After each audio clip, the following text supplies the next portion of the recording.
Ay kung mayroon pa kaming hindi nabigyan or na-accommodate dahil po sa sobrang tao din at busy yung ating mga staff na kami po ay humihingi ng paumanhin.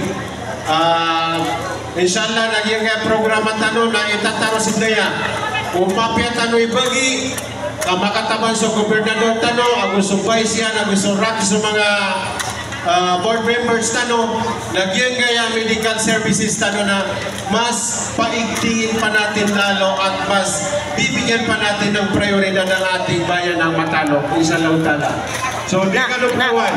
So, GTN team, Governor team, mga dato, 10 ng kanyang mga staff, mga kasamahan, lalo ng ating medical team, ay walang sawang nagbibigay serbisyo sa atin. Kahit na anong way na mabigyan lang tayo ng serbisyo, ay sila po ay handang bumigay ng kanilang serbisyo para sa atin dito sa bayan ng Matano. Takbir! Takbir! Takbir!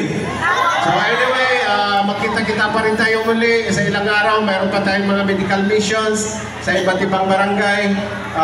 Once again, Assalamualaikum warahmatullahi wabarakatuh. Waalaikumsalam warahmatullahi wabarakatuh.